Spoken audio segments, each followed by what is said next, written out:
And black people can't afford to indulge rich white people's need to endlessly flagellate themselves. They just want prices to go down and good jobs and the police when you call them.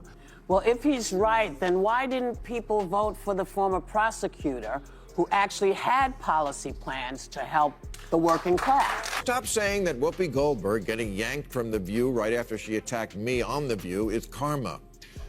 There's no such thing as karma, sorry. Bill Maher is on a mission to rip apart woke talking points like it's a full-time job, and his newest target, none other than Whoopi Goldberg. Let's be real. Whoopi kind of set herself up with a growing history of awkward, tone-deaf statements going back to 2022. Maher hasn't simply called her out, he's dismantled her arguments piece by piece, delivering a verbal beatdown so brutal it had Whoopi ducking like a cartoon character dodging falling anvils. So, what did Goldberg say this time that lit a fire under Maher's unfiltered fury? And how did his razor-sharp response throw the woke crowd into absolute chaos? Don't worry, we've got every spicy detail laid out for you. Strap in, folks. This isn't just a rough ride. It's a full-blown roller coaster with no seatbelts.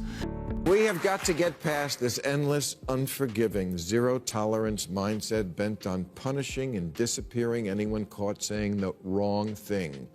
The right response to speech you don't like is more speech. Whoopi Goldberg just kicked the hornet's nest and now she's dealing with the fallout. And it's not a pretty sight. You might remember when Bill Maher dismantled Sonny Hostin for trying to twist his words. Well, the crew at The View clearly didn't take that defeat too kindly. Now, Whoopi's stepping in, seemingly determined to avenge her co-host's embarrassment. Sonny couldn't handle the fire Maher brought to the table, so she called in backup, none other than Whoopi herself.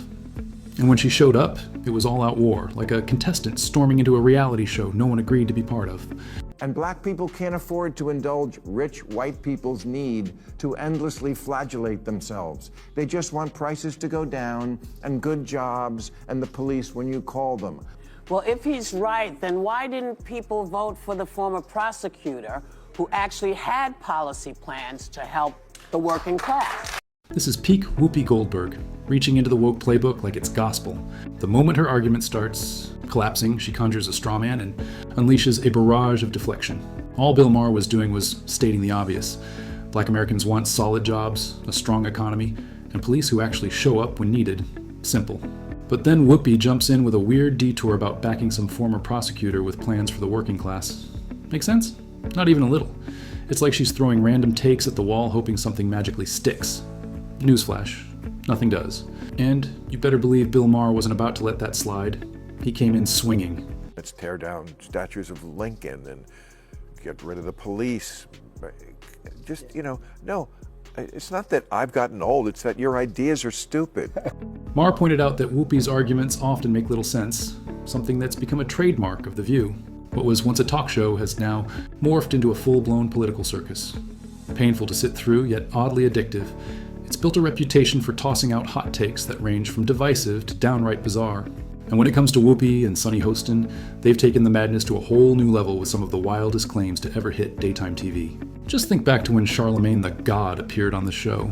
The look on his face said it all, like he was wondering if he'd accidentally walked into a different dimension. All of the criticism is valid because, Democrats stand on this moral high ground all the time and, they act so self-righteous. The reality is he didn't have to say anything in regards to, whether or not, his son wanted to be pardoned. He could have said, hey, man, I'm not focused on that right now. Let's break it down. President Joe Biden, the same man who constantly reminds us that no one is above the law, just pardoned his own son, Hunter Biden, after he was convicted on corruption-related charges. Talk about setting an example, right? Predictably, this move set off a firestorm of backlash. How do you preach fairness and accountability when your own family gets a free pass? It's as if the justice system suddenly forgets how to function when the last name is Biden. Hunter's guilt was glaring, like catching a kid red-handed and still pretending there's doubt. But consequences? Nowhere to be found. That's where Charlemagne stepped up, reminding everyone that if the woke crowd truly believes in justice for all, they should apply it to their own. Makes sense, doesn't it? Well, Whoopi saw things a little differently. I'm gonna stop you for a second. Uh-oh. Only because you don't know that it was a lie. We don't know why he changed his... You really think he just changed his mind over Thanksgiving weekend all of a sudden? No, I'm gonna tell you what I think. Okay. Yeah. I think he changed his mind because he got sick of watching everybody else get over. And just like that, Whoopi delivers yet another cringeworthy gem that leaves viewers groaning. She boldly claimed that President Biden was being honest when he said, "No one is above the law." Come on, Whoopi, really? There's a mountain of undeniable proof, video clips, audio, maybe even cave etchings, that show he absolutely made that exact statement. This nation was founded on the principle that there are no kings in America. Each of us is equal before the law. No one is above the law, not even the President of the United States. Watching Whoopi twist the truth is like hearing someone swear water isn't wet while standing in a rainstorm. Her logic is so off the rails, she could probably earn a gold medal in mental gymnastics, if only she didn't trip over her own arguments. Charlemagne's expression said it all, pure disbelief frozen on his face, but Whoopi kept going. She actually floated the idea that Biden didn't lie. He just got fed up seeing others get away with things. Charlemagne was stunned, completely floored by the sheer audacity of her claim. So I'm just going to follow the straight and narrow always, because that's what's expected of Democrats. But that's their fault. They're the ones that go out. They're the ones that go out there and they stand on this moral high ground. Listen, they don't have to do that. The problem with this so-called woke crowd is their outrage is highly selective. They only raise their voices when the offender isn't part of their clique, but when it's one of their own, suddenly it's all rationalizations, deflections, or radio silence. Whoopi and her panel, of course, neatly sidestepped accountability, mostly because Charlemagne's presence softened the blow. But once Bill Maher caught wind of the nonsense, he didn't hesitate. He unleashed one of the most cutting and unfiltered takedowns we've seen in quite some time. You love to speak truth to power, and we always should, but you have completely lost the ability to speak truth to bull. Maher nailed it. The woke mob loves to pose as the ultimate judge of right and wrong, but their double standards are now plain as day. Look at Hunter Biden. He's clearly guilty, yet because his father sits in the Oval Office, he walks away untouched. Anyone else in that situation would be publicly crucified, but when it's one of their own, suddenly it's all silence and spin. It's hypocrisy at its worst, and Maher didn't miss a beat calling it out. What makes it even more insidious is that this woke mob gets plenty of backup, especially from the mainstream media. Was it appropriate to bury the Hunter Biden? You're talking about the press doing that? He's saying that's what they did, and that is what they did. They buried the Hunter Biden story before the election because they were like, we can't risk having the election thrown to Trump. We'll tell them after the election. And we know for a fact that that's what they did? Of course. You don't follow this. Saying you know for a fact that that's what they did. I don't know what they did. I know, because you only watch MSNBC. No, that's not true. The media bent over backward to bury the Hunter Biden story, pulling every trick in the book to protect President Biden and sabotage Trump's chances. Big-name outlets quickly labeled it Russian disinformation, even as the proof piled up, and they made sure to muzzle anyone who dared question the official line. Whoopi Goldberg didn't hesitate to jump on that bandwagon, casually dismissing the whole thing on The View like it wasn't worth a second thought. But Maher wasn't letting that slide. He dismantled her weak defenses and exposed the glaring hypocrisy for all to see. Above any matters of politics or what's right or wrong, the one thing I know for sure about America is this. It's run by mean girls. Mean girls in the press and in politics and in life. And when they smell blood in the water, the lust to finish off a vulnerable person will never be denied. Maher absolutely nailed it. The women of The View, especially Whoopi Goldberg, don't just preach woke ideology. They go on the attack like a swarm of sharks circling anyone who dares to disagree. Their idea of discussion isn't about truth or dialogue. It's about shutting people down with smug expressions and cutting remarks.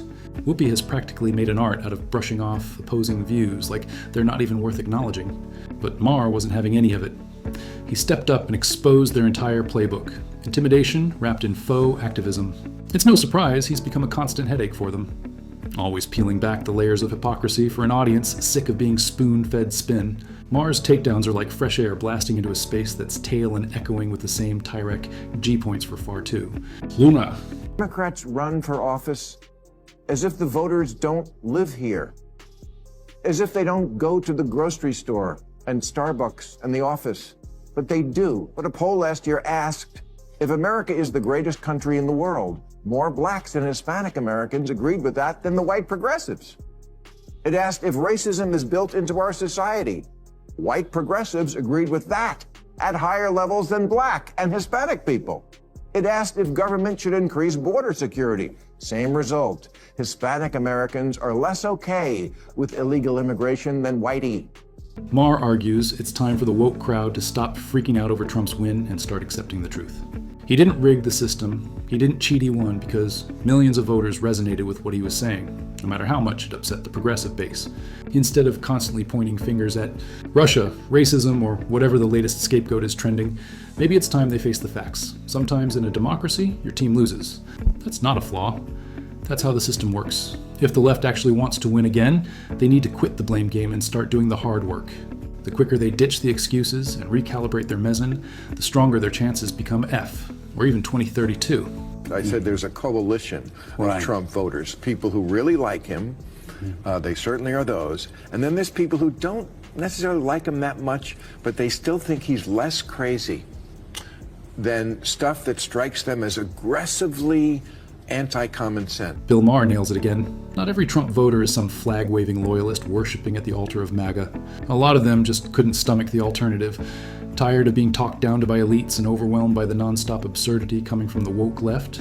It wasn't about loving Trump, it was about pushing back against a party that's lost touch with basic common sense. For many, pulling the lever for Trump felt less like support and more like escaping a lecture from a preachy activist at a backyard cookout. If Democrats want to get back in the game, they need to quit embracing every radical idea that alienates everyday people and start actually listening to what matters to the average American. Stop saying that Whoopi Goldberg getting yanked from The View right after she attacked me on The View is karma. There's no such thing as karma, sorry. Sorry, but life is random. The only word to describe it when a big game hunter gets trampled by an elephant and then eaten by lions is hilarious. Absolutely. It was comedic brilliance at its finest. Bill Maher didn't just shut down Whoopi Goldberg, he built her entire rhetorical coffin, all while laughing at how ridiculous the whole thing was. Whoopi, self-crowned queen of the woke elite, made the mistake of targeting Maher for the crime of independent thought. And that backfired, big time. Maher's comeback was everything you'd expect. Razor sharp, unapologetically blunt, and laced with brutal wit. He didn't miss the irony of being attacked by a co-host from The View, a show that loves to preach about embracing all perspectives, unless yours doesn't align with theirs. Once again, he exposed the performative tolerance of the woke left for what it really is, an echo chamber in disguise. Watching Maher tear through their weak logic was like watching a master artist at work. Only his brush was sarcasm, and his paint was cold, hard truth.